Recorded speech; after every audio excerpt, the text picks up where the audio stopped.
Nianze kwa appreciate maoni ya mhariri kwenye gazeti la Mwananchi la leo. Maoni ya mhariri kwenye gazeti la Mwananchi la leo, ametoa nukuu ya mtunzi wa mashairi na mwandishi anaitwa bwana Gilles Andreas kutoka Uingereza. Mhariri kwenye gazeti la Mwananchi amenukuu maneno ya huyu bwana Gilles Andreas kwa maneno aliyoyasema hivi: tunaweza kucheza wote iwapo tutapata mzuki mzuri na tunaoupenda. Tunaweza kucheza wote iwapo tutapata mziki mzuri na tunaoupenda. Haya maneno yamekuwa halisi sana na kile ambacho kinaendelea. Kwa hivyo kama utangulizi wa awali kabisa kwenye haya ambayo tumekusudia kuyasema leo, niseme tu kwamba serikali ni lazima itengeneze mazingira ambayo vyama vyote, wadau wote wa siasa na uchaguzi na wananchi wote kwa ujumla, kila mmoja katika nafasi yake, tutashiriki uchaguzi kwa ushindani ulio sawa. Maana yake ni kwamba reforms ambazo zitafanyika kabla ya uchaguzi zitasaidia kuleta mazingira yaliyo sawa ya kiushindani kwa vyama vyote kushiriki uchaguzi huu katika uwanja ulio sawa. Experience ya mwaka 2019 ya uchaguzi wa serikali za mitaa, experience ya mwaka 2020, experience ya mwaka 2024, ukweli ni kwamba Chama cha Mapinduzi waliucheza huu mziki wenyewe kwa sababu ulikuwa unawafurahisha wao. Na ndio maana tulikuwa na maigizo yaliyoleta matokeo ya Chama cha Mapinduzi kushinda uchaguzi wa Novemba mwaka jana kwa 99%. Hii ilikuwa ni a comedy of a century.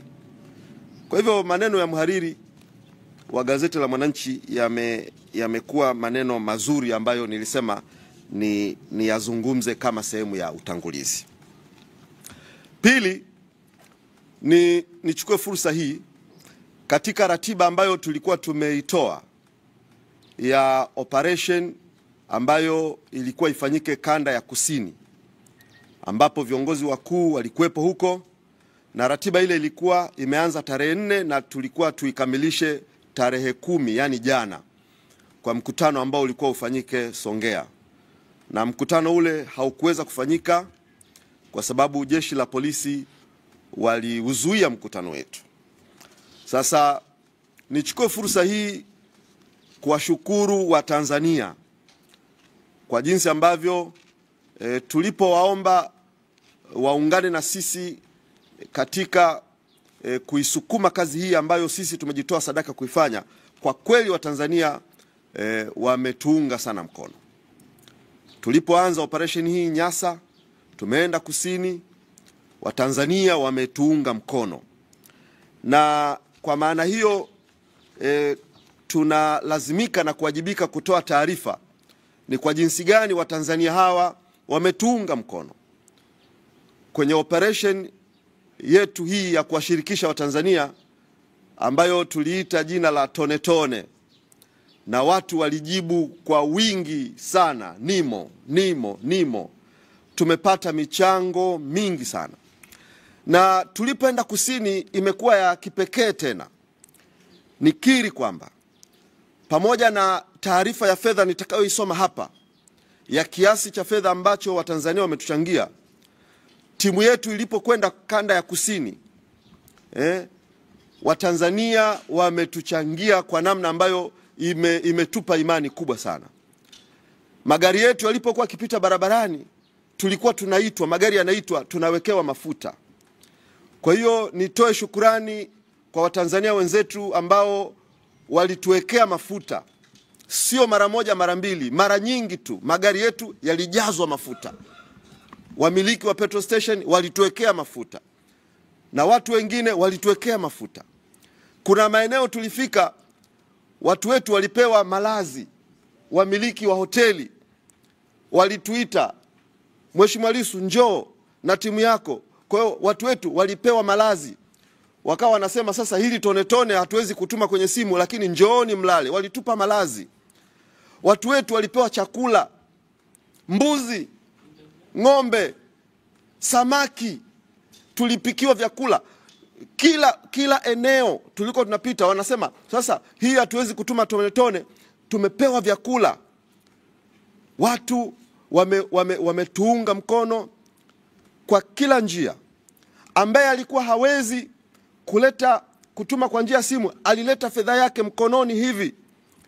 Sitamsahau mzee mmoja ambaye mjumbe wa kamati kuu Mheshimiwa Godbless Lema alimposti kwenye peji yake kwamba alikuja na shilingi 500, 500 shillings, shilingi 500. Akasema hili ni tone langu, hili ni tone langu. Hivyo kwa niaba ya chama ninawashukuru sana Watanzania, ninawashukuru sana Watanzania. Sasa sayansi yetu iko hivi, na ndio hofu kubwa sana walionayo wapinzani wetu. Hofu kubwa sana walionayo wapinzani wetu. Hazina ya mtu ilipo na moyo wake ndio uko hapo hapo. Kwa ukiona tunachangiwa sana, tuliwaeleza hapa wakati ninatoa taarifa kwa mara ya kwanza kwamba tulipotengeneza mfumo wa watu kusema NIMO, tulipata watu zaidi ya 1,000,000 waliotuma zile message za kwamba NIMO, na tukawaingiza kwenye mfumo wetu 1,000,000. Kwa hiyo hawa watu ambao wanatupa sadaka ya shilingi 500, shilingi 1,000 kwenye sayansi yetu sisi, sio tu 500 tumeipokea au kula chakula au kulala au kupewa mafuta. Ni ule moyo wa kwamba tunakubaliana na ninyi na tunawaunga mkono na tuko tayari. Tuko tayari kwa kile ambacho chama mmekisema kama msimamo.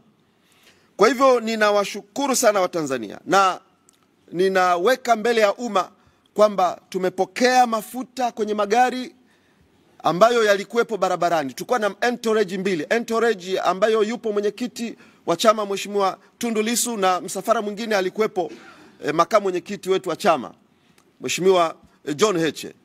Kwa magari yao kwenye msafara yaliwekewa mafuta na Watanzania kama sehemu ya tone tone. Kuna maeneo walipofika watu walijitolea malazi. Kuna maeneo walipofika watu walipata chakula, walipikiwa vyakula, walipewa fedha. Kwa hivyo ninawashukuru sana Watanzania kwa kutuunga mkono. Na sisi tumejitoa sadaka dhabihu kabisa kuifanya kazi hii. Jambo tunalolidai ni jambo jema mbele za Mungu na mbele za wanadamu. Kudai kwamba tunataka uchaguzi wa haki. Kudai kwamba hatutaki watu wauliwe, majeshi, polisi wasiwe sehemu ya uchaguzi na wasituingilie wanasiasa. Kwa uzoefu wa matukio na mauaji yaliyotokea, kuyadai hayo haijawahi kuwa uasi, haijawahi kuwa fujo. Haijawahi kuwa fujo. Mtu anayedai haki, na niwaambie ni kweli, mtu anayedai haki anakuwa amesimama upande wa Mungu. Amesimama upande wa Mungu. Maana Mungu ni Mungu wa haki. Sasa fedha ambazo Watanzania mmetuchangia. Sasa hapa nitatoa jumla ya fedha zote. Natoa taarifa rasmi. Jana usiku tulishauriana na mwenyekiti wa kamati ndogo ya kamati ya fedha Mheshimiwa Godbless Lema, na alikuwa yupo njiani kutoka kusini Songea, amepita Arusha, na nadhani kesho kutwa atakuwepo Dar es Salaam. Kwa hivyo tukao tumepitia taarifa hii kwa pamoja, na hivyo nitoe taarifa rasmi sasa ya mpaka kufika jana jinsi ambavyo Watanzania mmetuchangia. Fedha hizi ndizo zimeendesha operation Nyasa. Fedha hizi ndizo ambazo zimeendesha operation Kusini. Tumepokea fedha cash kabisa, unahesabu hivi, na tumepokea vitu kama ambavyo nimevisema, vitu, malazi, chakula, mafuta ya magari na fedha taslimu. Kwa operation yote 100% imeendeshwa na tone tone. 100% imeendeshwa na Watanzania waliochanga 1000 Sasa nitoe taarifa rasmi ya fedha za tone tone cash taslimu ambazo zimepokelewa katika mifumo tulio washirikisha Watanzania. Mpaka kufika jana, akaunti yetu ya chama NMB account, benki ya NMB, mpaka kufika jana tumepokea shilingi milioni 19,717,971 kwa njia ya Watanzania kuweka matone yao kwenye benki ya NMB.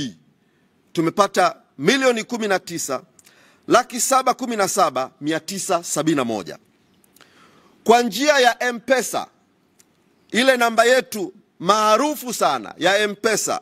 Hiyo namba ni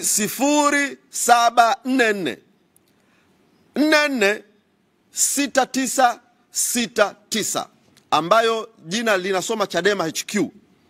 Mpaka kufika jana, Watanzania wametuchangia milioni 71,487,831.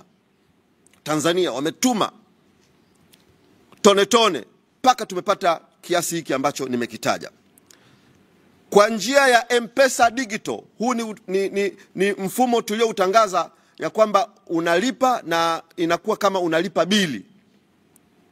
Watanzania kwa njia ya M-Pesa lipa bili wamechanga milioni 11,300,000. Milioni 11,300,000. Kwa njia ya Airtel Digital lipa bili kwa njia ya Airtel, Watanzania wamechanga milioni 1,633,343. Hii ni kwa njia ya Airtel lipa bili. Kupitia akaunti yetu ya CRDB Bank, Watanzania wamechanga shilingi 928,490. Kwa hivyo jumla ya mpaka kufika jana, fedha ambazo tumezipata, and we are so much proud kwa jinsi ambavyo Watanzania wametutendea haya. Katika pesa hizi, Watanzania wamejikomiti kwamba malipo yao yawe ya kujirudia. Kwa hiyo ukiona ninataja hivi, ujue manake mwezi ujao kuna sehemu kubwa ya fedha hizi zitajirudia, wanakatwa moja kwa moja.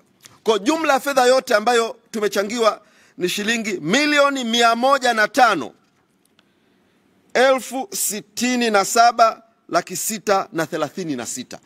Hizi ndizo fedha ambazo Watanzania wamedondosha matone matone, ikaleta bahari kubwa, kimbunga cha namna hii. Na fedha hizi sehemu kubwa Watanzania wamejikomiti malipo ya kujirudia. Kwa hiyo ukiona hivi, ujue mwezi ujao huu mpunga unajirudia tena.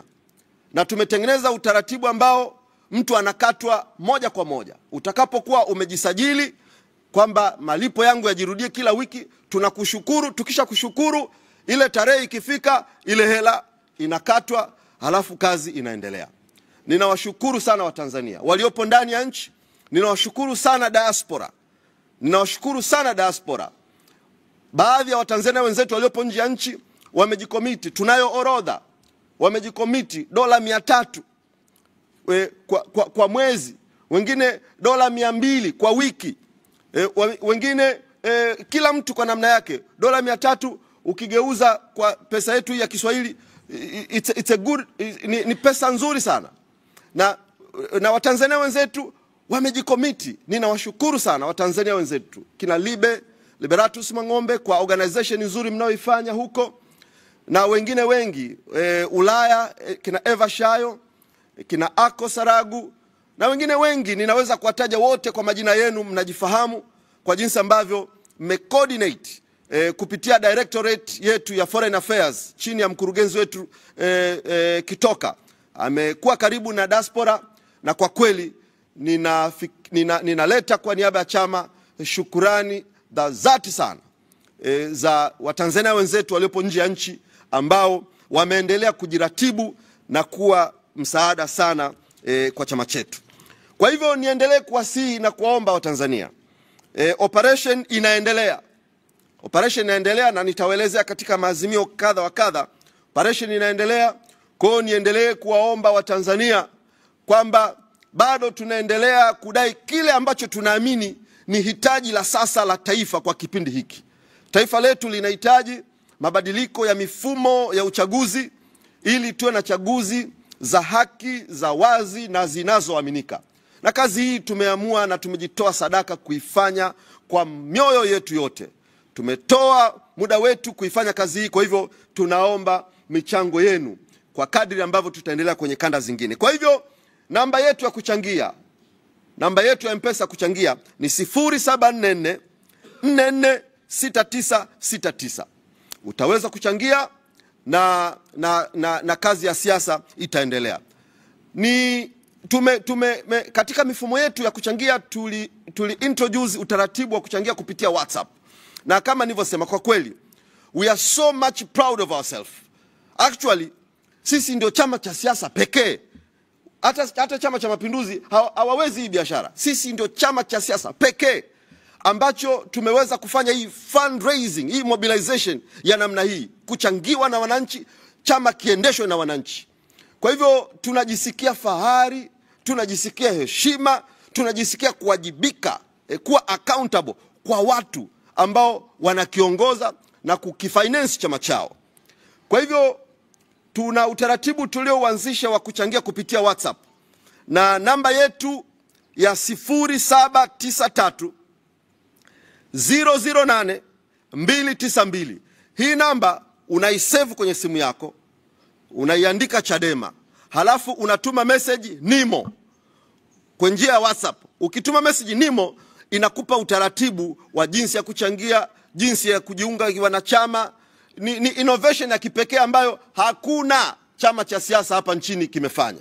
Na watakaofanya baada yetu basi watakuwa na imitate jinsi ambavyo tumekwenda mbele sana kwenye mobilization na organization.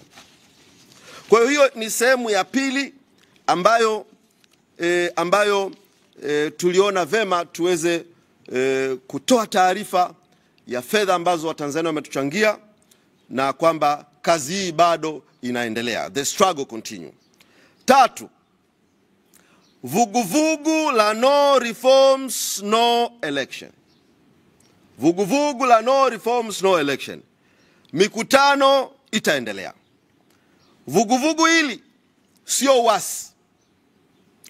Vuguvugu la no reforms no election sio uasi. Na tunasema huu sio uhaini, huu sio uasi. Jana nimemsoma Jaji Mutungi akiwa Dodoma kwenye washa iliyoandaliwa na TAKUKURU kujiandaa na uchaguzi wa mwaka 2025.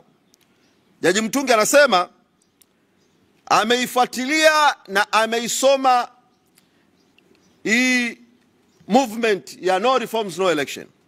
Na nikiri tulifanya kikao na ofisi ya msajili wa vyama. Nilikwenda mimi, katibu mkuu wetu Mheshimiwa John Mnyika, pamoja na mwanasheria mkuu wa chama Dr. Shara, na mkurugenzi wetu wa mawasiliano na wenezi dada Brenda. Tulifanya submission ya nini tunakiamini na kitu gani tunakitaka, na tulifanya presentation, na bila shaka ofisi ya msajili ilituelewa, na jambo kubwa iliona content ya yale ambayo tunayadai. Kwa hivyo jana katika kumsikia akisema, alisema jambo ambalo it's obvious, ndivyo ilivyo. Akasema kwamba sioni ujinai, sioni uasi, sioni chochote baya. Hii ni lugha ya wanasiasa kuonyesha ni kitu gani wanakisimamia na ni kitu gani wanakidai. That is very true. That is very true. Kwamba sisi tunaamini kwamba hatuhitaji kupigana, hatuhitaji wananchi wakasirike ndio tuanze kurudi kukaa vikao kwamba turekebishe hapa, kwa sababu ndio maana imesababisha watu wamepigana. Hatuhitaji kufika huko. Tunahitaji kuyatatua matatizo na dosari za uchaguzi ambazo wote tunaamini kuna mahali patafikia limit, wananchi hawawezi kuvumilia tena. Hata wanasiasa hawataweza kuvumilia tena. Kwa tunaposisitiza no reforms no election, hii ni kauli ambayo mtawala yoyote muungwana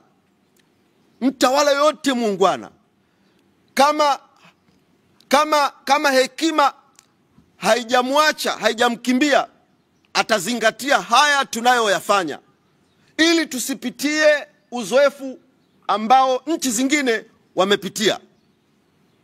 Kwa hivyo tunayoyasimamia yako mengi, tunayoyasimamia kwamba yarekebishwe katika katiba, katika sheria, katika utendaji, ni mambo ya msingi yenye kutoa tahadhari kwamba iko siku tukiadharau haya, iko siku Watanzania hawa tunaona kama Watanzania wapole,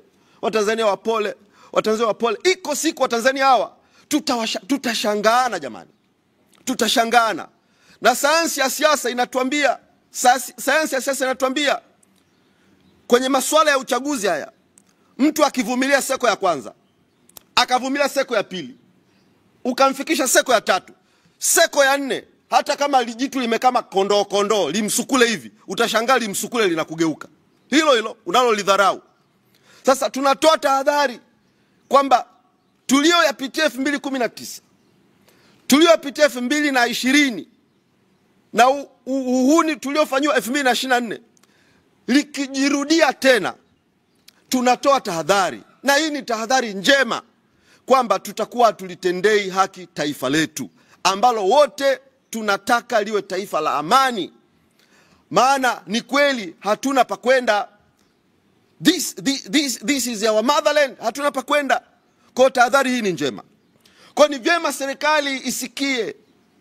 Ni vyema rais, mkuu wa nchi asikie. Tunapozungumza kwa habari ya dosari za uchaguzi, tunaposema kwamba kura feki ziko vituoni,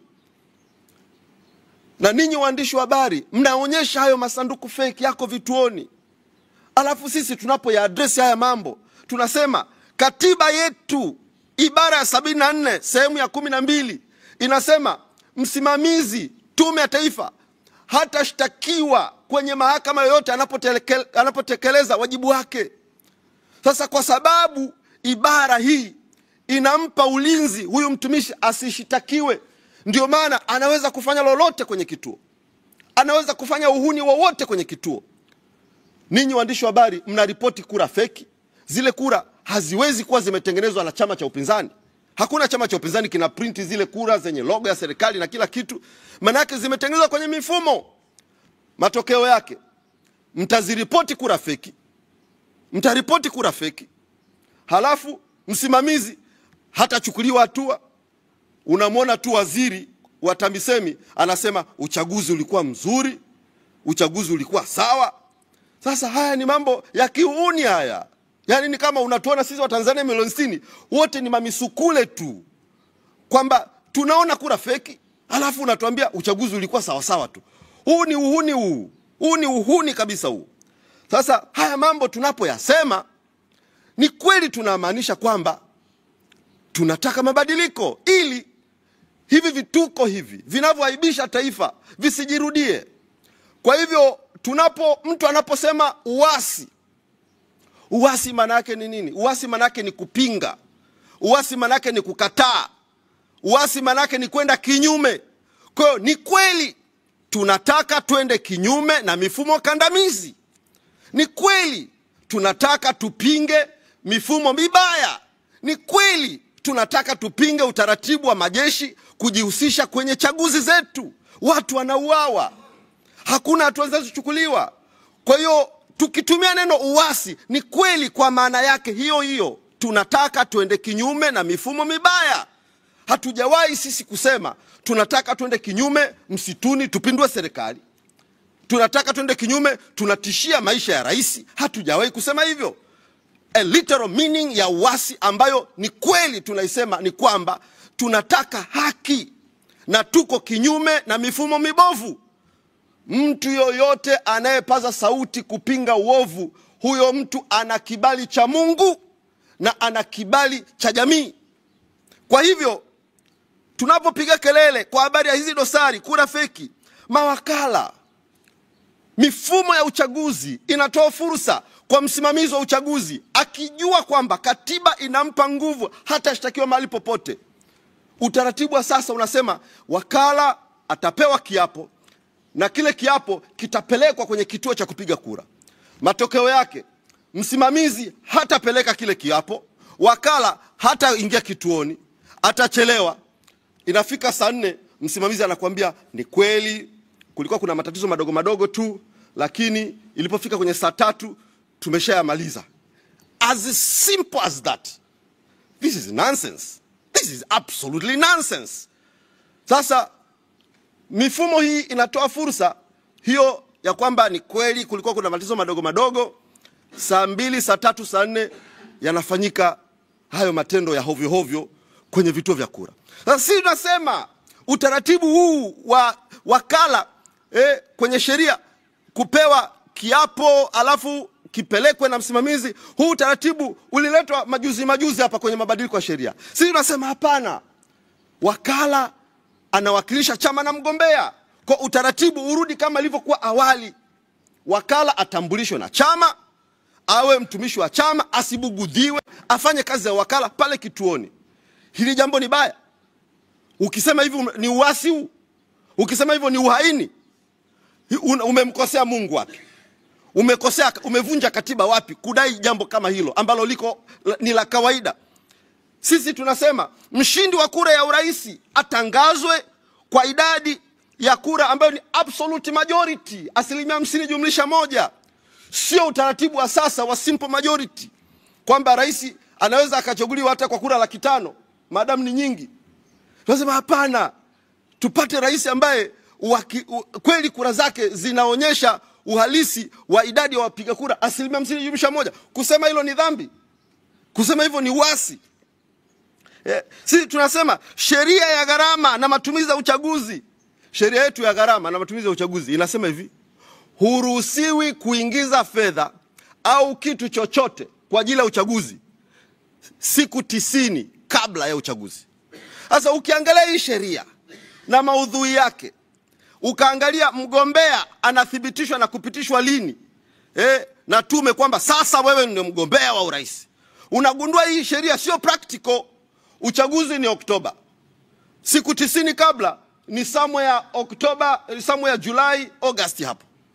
Sasa ndio umeshapitishwa na tume, alafu hapo sheria inakwambia huwezi kuingiza. Kama ni t-shirt hutaingiza, kama ni magari hutaingiza, kama ni pesa hutaingiza. Hii sheria ni uongo huu, haiko practical. Sasa tunaposema hii sheria haiendani na uhalisi, wenzetu waliopo kwenye dola wataweza kufanya, wamejiandaa, wataweza kufanya.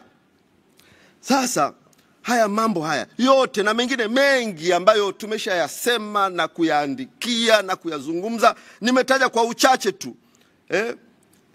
Tumezungumza kwa habari ya majimbo ya uchaguzi. Majimbo ya uchaguzi, utaratibu wa sasa kwenye ibara ya 74 inayozungumza kwa habari ya kugawanya majimbo, kifungu kile kinasema hivi: majimbo ya uchaguzi yatagawanywa kwa kuangalia njia za mawasiliano, hali ya kijiografia, milima na mabonde. Ndivyo katiba inavyosema.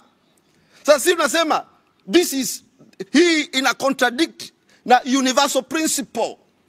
Wanaowakilishwa ni watu, sio milima na mabonde. Mbunge anaenda kuwakilisha watu.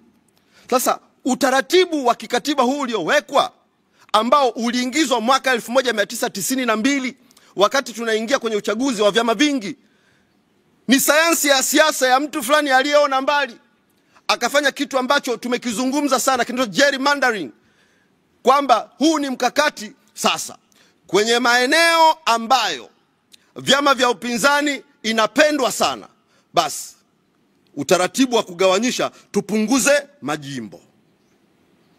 Kwenye maeneo ambayo chama cha CCM kinapendwa sana, tuongeze idadi ya majimbo. Sasa utaratibu huu unatumika kwenye sayansi ya siasa, inaitwa gerrymandering, kwamba huangalii watu, unaangalia hali ya mawasiliano na hali ya kijiografia. Kwa hiyo utapisha tu mistari hivi paka unapata hilo jimbo bila kuangalia watu. This is a political science. Na sisi kama scientist pia tunaelewa ni kitu gani wanakifanya na kwa nini hawataki kubadilisha hichi kifungu na kwa nini 1992 walikiingiza. Jamani, kuyazungumza haya ni uasi kweli? Watanzania wenzangu, kuyasema haya ni uasi. Makala alisema nini? Makala. Nataka Watanzania mumsikize. Hebu tumsikilize maneno ya Makala. Amos Makala, mwenezi wa CCM. Maneno yake haya. Hili ni jambo la hatari. Chadema na wenyewe. Chadema wanakusanya fedha kwa kisingizio cha kwenda kuandaa umma ili wakatae uchaguzi, ili wasimamishe uchaguzi. Lakini kuna agenda asiri. Hawa watu na hasa viongozi waandamizi ambao familia zao hazipo Tanzania wanataka kutumia michango inayochangishwa ya tone tone, eti ikifika wakati wakanunue virusi vya Ebola na Mpox ili wavilete visambae Tanzania na uchaguzi usifanyike. Wako tayari kuwaumiza Watanzania kwa kupanikiza virusi vya Ebola wakati wa uchaguzi ili uchaguzi usimame. Haya. Sasa huyu ni Amos Makala, mwenezi wa chama tawala, Chama cha Mapinduzi. Anasema hivi kwamba Chadema, analihutubia taifa, anazungumza na taifa, dunia nzima imemsikia. Anasema maneno haya kwamba Chadema tunachangisha pesa tukanunue virusi vya Ebola na Mpox, tuje tuvisambaze, patokee mlipuko wa Ebola, uchaguzi usimame. Anasema ana taarifa za ndani kwamba tumepanga kwenda kununua. Jamani, hili jambo sio jambo la kuachwa lipite kimya kimya. Waandishi wa habari na Watanzania wenzangu, hili sio jambo la kuachwa lipite kimya kimya. Huyu bwana na chama chake, huyu ni msemaji wa chama tawala, ni mjumbe wa secretariat, anakaa vikao vya kamati kuu, anakaa kwenye vikao vya mashauriano makubwa, yeye na mwenyekiti wake wa Chama cha Mapinduzi taifa ambaye ni Mama Samia. Kwa hili jambo mfumo mzima wa Chama cha Mapinduzi wanalijua, kuanzia mwenyekiti pamoja na timu yake yote. Wameweka tishio ambalo sasa hivi ninyi mnafuatilia. Baadhi ya nchi wapinzani katika hiki kinyang'anyiro cha kumtafuta mkurugenzi wa WHO, nimeona watu wawili wameandika wakituhumu Tanzania kwamba msemaji wa chama tawala anasema amelipuka kwa maneno ya hovyo, akionyesha jinsi Tanzania ambavyo haiko concerned na mambo ya public health. Unatangaza kwamba chama kikuu cha upinzani kinataka kwenda kununua virusi, kwamba tuitumie kama a biological weapon. Hili ni jambo la kijasusi, ni jambo ambalo mashirika makubwa ya Umoja wa Mataifa wanatakiwa waliingilie kati. Atuambie kwa habari za ndani, ni nani anayetengeneza virusi? Maana inaonekana vipatikani Tanzania. Ni nchi gani wanatengeneza virusi alafu vinauzwa, vinatarajiwa viuzwe kwetu kama biological weapon? Ni maabara gani, iko nchi gani inatengeneza virusi vya Ebola? Watu gani hawa ambao wanataka kuiangamiza Tanzania, ambao haya maswali lazima yajibiwe. Na ninyi waandishi wa habari, lazima myatengenezee, yazungumzwe. Lakini huyu baba yupo tu. Nasikia yuko Lindi huko. Wanaenda kujaribu kufata footprints zetu tulikopita huko. Yupo tu. Anatembea. Sasa this kind of double standard, msajili wa vyama vya siasa yuko kimya. IGP Camillus Wambura yuko kimya. Kila mtu yuko kimya. Raisi, mwenyekiti wa chama chake yuko kimya. Hatujamsikia mwenyekiti wa chama chake akitoa tamko akisema ile kauli iliyotolewa aidha ni ya kishenzi au ni ya kweli. Hatujamsikia katibu mkuu Balozi Nchimbi kama ambavyo alikemea kauli ya Nape Nnauye na yule mwenzake kule Kagera, kwamba na kauli ya yule aliyekuwa mkuu wa wilaya Longido, zile kauli alizikemea. Lakini Nchimbi amekuwa kimya kwenye hii kauli ambayo inahatarisha. Wadau wa utalii wamezungumza, walidimandi kwamba itolewe kauli ya kupinga kwamba kuna mpango wa kuleta virusi vya Ebola Tanzania, unapangwa kufanywa na Chadema. Sijui Mungu amewapiga wa watu, wameanza kuwehuka, hawana akili timamu. Lakini hili ilikuwa ni kauli ya hovyo sana. Jeshi la polisi, msajili wa vyama, hebu utuonyeshe kwamba huwa mnachukua hatua. Watu wanaosema uchaguzi wa huru na wa haki eti ndo wanaambiwa wamefanya uasi. Watu wanaosema tunataka watu wasiuane, kwamba jamani twende kwenye uchaguzi ili tuuane, eti huyu mtu ndo eti tunafanya uasi.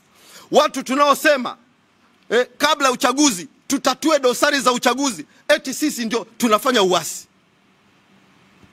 Haya. Sasa nitoe shukrani. Mwenyekiti wetu amekamatwa na ameshtakiwa kwa uhaini, kesi ya kwanza, na kesi ya pili kutoa taarifa za uongo kama jinsi zilivyosomwa jana. Sasa mambo ya mahakama ni sawa, tutayaacha mahakamani. Na mwanasheria mkuu wa chama chetu Dr. Nshala pamoja na mkurugenzi wa sheria na haki za binadamu watakuwa wanaendelea kutoa updates na kuyazungumza masuala haya kitaalam zaidi kwa kadri ambavyo siku zitakavyokuwa zinaendelea. Lakini niseme kwamba kama chama tumepokea salamu za kututia moyo, solidarity, salamu za kututia moyo na kuungana na sisi. Nichukue fursa hii kuregister kupokea salamu ambazo zimetumwa pia katika public, zipo kwenye public domain kupitia mitandao ya kijamii. Kwa hiyo nikiri kwamba tumepokea salamu zinazoonyesha solidarity kutoka kwa Martha Karua. Huyu ni mwanasiasa machachari kutoka Kenya. Kwa hiyo tumepokea salamu za kututia moyo na kwamba wako pamoja na sisi.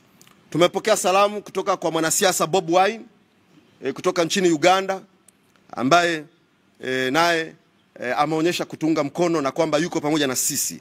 Nipokea salamu kutoka chama cha ACT Wazalendo, wametutia moyo. Tuna salamu kutoka kwa wakili maarufu sana duniani Robert Amsterdam, maarufu kama Bob Amsterdam. Huyu ni wakili maarufu na ambaye bila shaka atakuwepo katika bench la mawakili ambao watakuwa wakitoa ushauri juu ya mwenendo wa kesi hii. Lakini tuna taasisi mbalimbali, IDU, International Democratic Union, nao wametoa salamu, umoja wa vyama vya kidemokrasia duniani. Tuna taasisi Legal and Human Rights Center kupitia mkurugenzi wake, tumepokea salamu za solidarity. Viongozi wa dini, na kwa kweli nikiri, viongozi wa dini kwa kweli toka juzi jana na mpaka leo asubuhi, mpaka wakati ninakuja hapa asubuhi, kwa dakika 10 maaskofu 4 walikuwa wamejiunganisha kwa pamoja na wakawa wamenifanyia sala maalum kabisa kwa niaba ya chama for 10 minutes. Kwa hivyo viongozi wa dini, ninapokea maaskofu, mashehe, wachungaji, mapadri ambao wote mmefikisha salamu za solidarity, tumezipokea. Na katika eneo hili nikiri kwa commitment ya viongozi wa dini ambayo jana wako 7 walinishirikisha. Wako watu wacha Mungu wanaomuomba Mungu sana, na sisi kama chama, na wala siwezi kuona aibu kabisa ya kwamba sisi katika chama tunamtaja Mungu wa kweli aliye hai. Hilo hatutalionea aibu. Tunamtaja Mungu, na Mungu ni kila kitu katika chama chetu. Na hata tunapoanza huwa tunaanza kwa sala. Tutasali kwa dini ya Kikristo, tutasali kwa dini ya Kiislamu, na tunapohitimisha tunahitimisha kwa sala. Kwa hivyo nikiri bila aibu kwamba Mungu ni kila kitu katika chama chetu. Na hata tutaposhindwa na mambo yote yakiwa magumu, basi sisi tutakimbilia na tutamlilia Mungu. Kwa hivyo nipokee kile ambacho viongozi wa dini walinishirikisha jana, kwamba wataingia katika maombi ya kumlilia Mungu na kwamba Mungu atoe uelekeo. Nimepokea hizo jumbe mbalimbali ambazo ni prophetic, na yote ambayo mmeniambia, basi tunamwamini Mungu kwamba atatuvusha. Na hivyo kauli yenu ya kwamba mpo pamoja na sisi, basi nasi tunaipokea. Mimi niseme tu kwenye hili linaloendelea la mwenyekiti wetu na chama chetu, niseme tu kwamba hii ndoana walioimeza wataitapika, na kwa bahati mbaya sana watakapoitapika itatoka na maini. Utukufu wa mwisho wa safari hii utakuwa mkubwa sana kuliko utukufu mwingine wa kipindi kingine chochote kile. Nihitimishe kwa kutoa wito kwa Watanzania wote. Na wito huu ni rejea ya kile ambacho makamu mwenyekiti wa chama chetu Mheshimiwa John Heche alikitoa jana kwenye taarifa rasmi ya chama ambayo ilisambazwa kwa vyombo vya habari. Hivyo niweke rejea ya taarifa ambayo makamu mwenyekiti alitoa, nami niiweke kama wito hapa, kwamba Watanzania wote wapenda mabadiliko, wanachadema, tusikubali uovu utawale. Iko methali hii inayosema kwamba wenye haki wakikaa kimya uovu unatawala. Kwa hivyo Watanzania tusikae kimya, tusikubali, na kila mmoja kwa namna ambavyo hapendezwi, haridhishwi na mwenendo kwa uzoefu wa chaguzi tulizozipitia, basi onyesha hisia yako kwa kununa au kwa njia yoyote ile ambayo unadhani ukionyesha dunia itakuona, serikali itakuona, na Mungu wa kweli atakuelewa kwamba umenuna kwa haki au umefanya expression ya kile usichokipenda kwa haki. Kwa hivyo ninatoa wito kwa Watanzania ambao hampendezwi, ambao hamridhishwi, ambao mnapenda amani ya taifa hili, na ambao mnakubali na kutaka twende kwenye chaguzi ambazo zinaaminika. Ukipiga kura ihesabiwe, ithaminike, aliyeshinda ashinde kwa haki, aliyeshindwa ashinde kwa haki. Basi usikae kimya, fanya lile ambalo unadhani ukilifanya dunia itakuona, itakuelewa, na Mungu atakuheshimu. Ni hivi jamani, Watanzania wenzangu, yoyote anayesimamia haki, Mungu anakuwa upande wake, na haya tunayoyasema ni mambo ya haki. Kwa hivyo Mungu atakuwa upande wetu.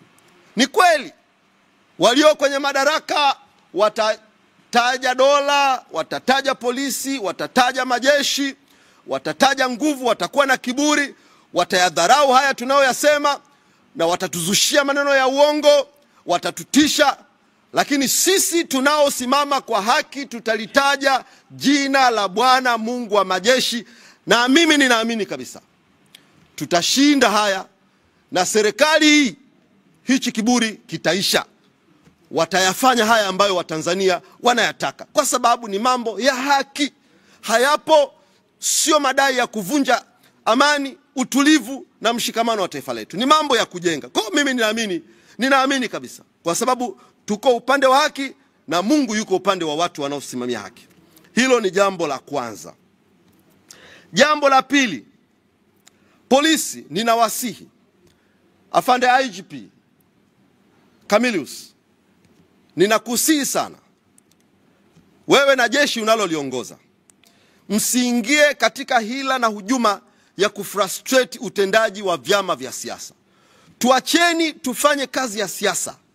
Maneno ya siasa yana ladha yake, yana utamu wake, yana mbwembwe zake. Hivi unafahamu mwanasiasa akisema tutawachinjilia mbali, it doesn't mean kwamba eti kuna watu watakapo wanashikwa makoromeo wanaanza kukatwa na misumeno na mleni. Hapana, ndio lugha za siasa ambazo zina register ukakamavu ya kile mnachokiamini. Kwa hivyo polisi, msitupangie mambo ya kusema au kujifanya mnajua sana tafsiri misamiati ya Kiswahili na hizi lugha za kisiasa. Fanyeni kazi yenu, lindeni watu, tembeni kwenye patrol huko, watu wanatekwa, lindeni watu, msituingilie na msiingie kwenye mtego wa kukilinda Chama cha Mapinduzi. Mtatukwaza, na mtakapotukwaza, tukikwazika, kwa kweli tutapoteza kuaminiana. Tutapoteza kuaminiana, na hatutamani tufike kwenye hiyo level ya kupoteza kuaminiana, kwa sababu tunaifahamu na kuheshimu nafasi ya polisi katika taifa letu. Tunaweza tukajaribu kuimagine kwa ufupi tu, usiwe na polisi pasiwepo na polisi kwa siku 2 tu au siku 1, pata kuaje? Si tutaparaganyika humu. Kwa tunaiheshimu nafasi yenu, tunaiheshimu nafasi yenu, tunaithamini nafasi yenu. Sasa mnavyotupeleka tutashindwa kuamini. Ninakusihi sana afande IGP Camillus, tafadhali sana wewe na jeshi lako, tafadhali sana fanyeni kazi yenu, na tusichokozane, tusikwazane, tuisingiliane, tusizushiane ili tusije tukapoteza kuaminiana. Shughulikeni na mambo ambayo kimsingi ndio issues sensitive za nchi hii. Watu wamepotea, watu wametekwa, Tundu Lissu alipigwa risasi, alafu mnalifanyia tu drama, hakuna yanayoendelea. Mnatukwaza sana, na mkitufikisha mahali tukapoteza kuaminiana, itakuwa sio jambo jema na halina afya kwa taifa letu. Na mwisho, kwa msisitizo wa kipekee wa aina yake, ninaomba niliite taifa la Tanzania kwenye maombi. Ninaomba niliite taifa la Tanzania kwenye maombi. Naomba niliite taifa la Tanzania kwenye maombi. Kama nilivyosema, sisi wanachadema hatuoni haya. Mimi Amani Golugwa, I am not ashamed kumsema Mungu, na kama Chadema hatuoni aibu kumtaja Mungu katika shughuli zetu. Kwa hivyo ninawasihi wa Tanzania wenzangu, ninaomba tumuite Mungu kwenye jambo hili. Waislamu tumuite Mungu, Wakristo tumuite Mungu. Tuwe na maombi kila mmoja kwa namna watakavyoona ni vema sana. Kutoka leo mpaka tarehe 24, kutoka leo, ninawaomba wa Tanzania, ninaweza kuwa mdogo sana kulisema jambo hili, lakini kwa sababu ninayemtaja ni Mungu mkubwa sana wa majeshi, Mungu muumba wa mbingu na nchi, ninaomba wito wangu upate thamani tu kwa sababu ninamtaja Mungu mkuu aliye hai, mkubwa sana. Ninaomba wa Tanzania, tarehe ya kuanzia leo mpaka tarehe 24 tuwe kwenye maombi. Mtakaoweza kuomba kwa kufunga, fungeni. Mtakaoweza kuomba maombi kila mmoja kwa namna yake, tuombe. Alafu tutahitimisha tarehe 24. Tutahitimisha tarehe 24. Kuna jambo kubwa sana Mungu anakwenda kulifanya, na mimi nimelithibitisha. Neno la Mungu linathibitishwa na mashahidi 2, 3 na kuendelea. Mpaka jana usiku nimelithibitisha hivyo. Kwa hivyo liko jambo Mungu anakwenda kulifanya, na hivyo basi ninawasihi wa Tanzania tumuite Mungu, tumuombe Mungu.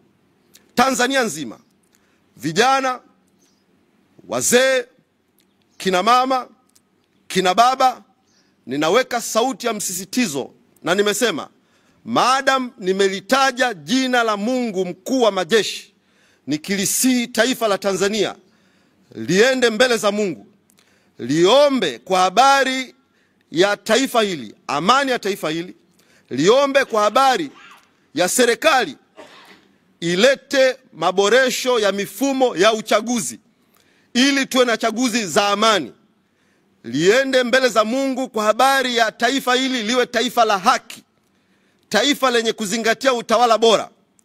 Maneno ya Mungu yanasema hivi: haki huinua taifa. Mnaweza kuwa na mipango mizuri, mnaweza kuwa na madini mengi na kila aina, mnaweza kuwa na mipango na dira nzuri nzuri, kama taifa halitendi haki, kama taifa lina watu wanalia, wanaonewa, hilo taifa litaporomoka. Hivyo ninawasihi Watanzania wenzangu, tuende mbele za Mungu na tumsihi Mungu aliangalie kwa jicho la kipekee sana, ayaponye yale ambayo Watanzania wameyaugulia, ikiwemo kuugua kuhusu utekaji na watu kupotea. Ninamwamini Mungu kama ambavyo alithibitisha kwa watu zaidi ya 3 4 kwamba utukufu huu wa mwisho utakuwa mkubwa kuliko utukufu wowote ule ulioipata kutokea. Hapa ninamaanisha utukufu wa Mungu utadhihirika, na Mungu akidhihirika maana yake ni kwamba everything's gonna be all right. Baada ya kusema hayo, nipende kuwajulisha kwamba operations ya no reforms no election itaendelea. Leo saa 8:30 Secretariat ya chama taifa itakutana katika ofisi zetu za hapa Mikocheni kujadiliana na kupanga kwa habari ya mwendelezo wa operation hii. Tunajua mwenyekiti bado yuko mahabusu rumande, lakini viongozi waliopo tukiongozwa na makamu mwenyekiti bara Mheshimiwa Heche na makamu mwenyekiti Zanzibar Mheshimiwa Said Mzee na wajumbe wa kamati kuu, operation itaendelea with all confidence. Mwenyekiti wetu ametuambia tusiogope, kazi itaendelea. Kwa hivyo baada ya kikao cha secretariat leo, basi tutatoa ratiba ya jinsi operation hii itakavyoendelea. Ninawashukuru na asanteni kwa kunisikiliza.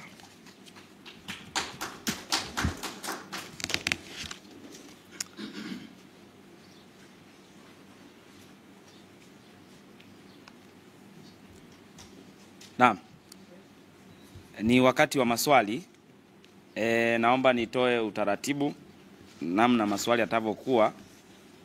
Mwandishi utajitambulisha jina, unatokea chombo gani, na utauliza swali. Kwa sasa nitapokea maswali 5 ikiwa ni sehemu ya kuikamilisha mazungumzo ya naibu katibu mkuu bara. Karibuni.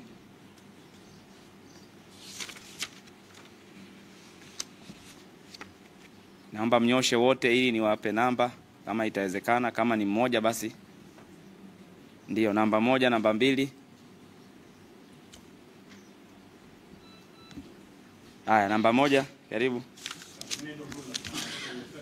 Naitwa Goodluck. Ndio. Mimi nataka tu naibu katibu mkuu anisaidie kunipa ufafanuzi wa maswali mawili. Sawa. Nahitaji kuongeza. Moja ni hivi karibuni limeibuka kundi la G55 na likatoa hoja zake. So hatukuweza kupata nafasi ya kuwapata upande wa Chadema, na kwa bahati nzuri leo tumekutana na naibu katibu mkuu. Tutaka atupe ufafanuzi kidogo wa baadhi ya hoja ambazo zimeibuliwa na G55. Lakini swali la pili ni kuhusiana na mikutano hii. Na nasema secretariat itakutana kwa ajili ya kujadili. Sasa nataka kufahamu kujadili nini? Kwamba mnamalizia operation ya Ruvuma, nini kule upande wa kusini, ama ni kwa ajili ya kujadili ratiba sasa kanda inayofuata kwa ajili ya mkutano. Asante. Wengine? Namba 2. Aha. Swali langu mimi ni kuhusiana na kesho tarehe. Na hujasema unatokea chombo. Sawa, mimi naitwa Mpangala, natoka Azam TV. Kesho tarehe 12 ni mwisho wa kujiandikisha katika fomu za maadili pale kwa msajili. Kama msimamo wa chama mnafanyaje kuhusiana na hili wakati tunaelekea katika uchaguzi mkuu?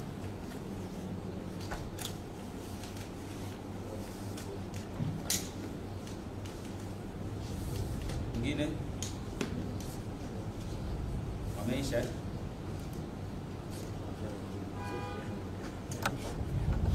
Naam, Mheshimiwa Naibu Katibu Mkuu Bara, naomba nikukaribishe kwa ajili ya kujibu maswali ya waandishi wa habari. Karibu sana.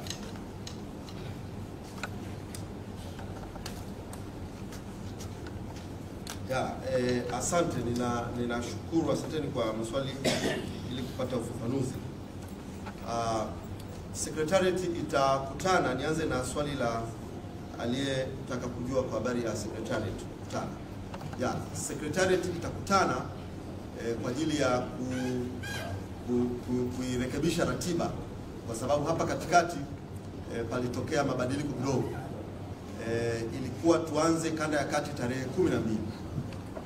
Sasa wakati ziara inaendelea, viongozi wakuu walithibitisha kurejea kwenye maeneo kadhaa kwa sababu ya vikao ambavyo ni lazima warejee.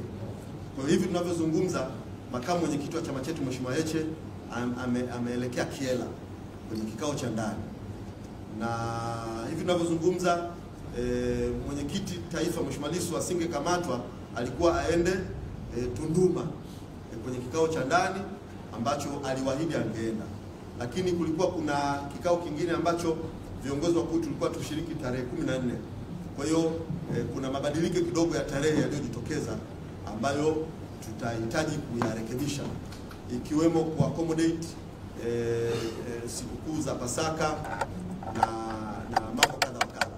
Kwa hiyo tunaenda kuipitia ratiba, ni kitu cha kawaida tu kupitia ratiba, alafu tutai-communicate.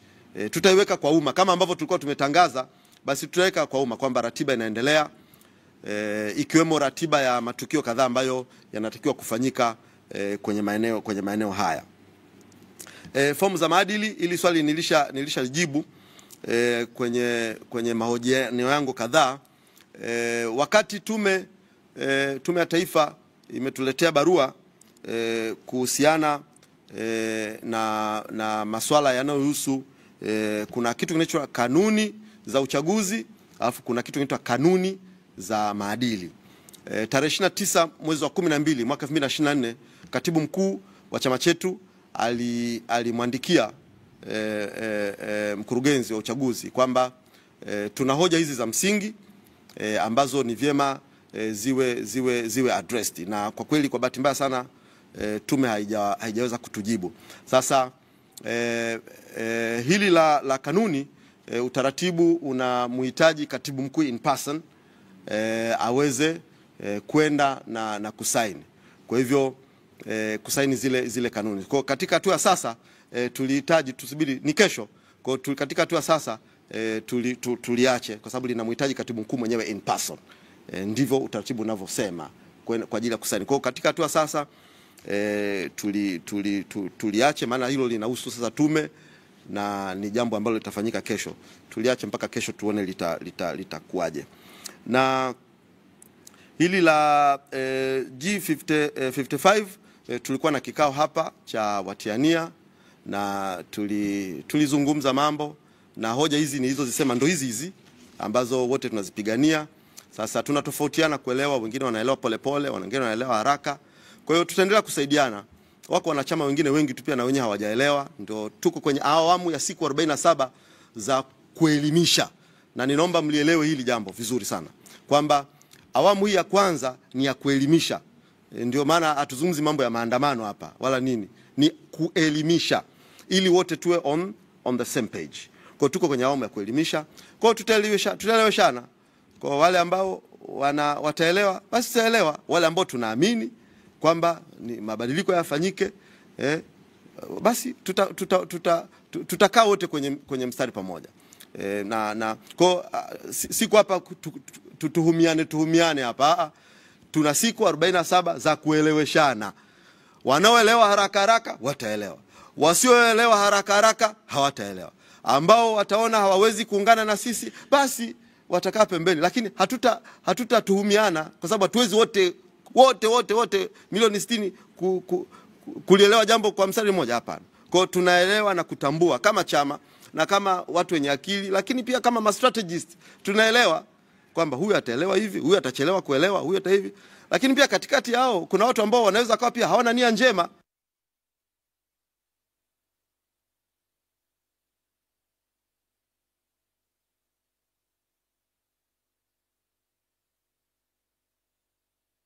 Na watu hatuko hapo kugombana na watu, tuko kwenye siku 47 za kueleweshana. Kwa tutaeleweshana mpaka nadhani tutafika mahali tutaelewana, na watu pekee ambao tunatamani sana jambo hili walielewe, ili tuweze kuchukua hatua za haraka. Serikali ituelewe kwamba hili tunalolisema kwa kweli tunapiga kelele sauti ya wananchi. Wanaposema wanataka tume huru, ni kweli wanamaanisha wanataka tume huru, hawataki ya experience yale yaliyotokea kwenye chaguzi zilizopita. Jamani, asanteni tena, ninawashukuru. Asanteni sana.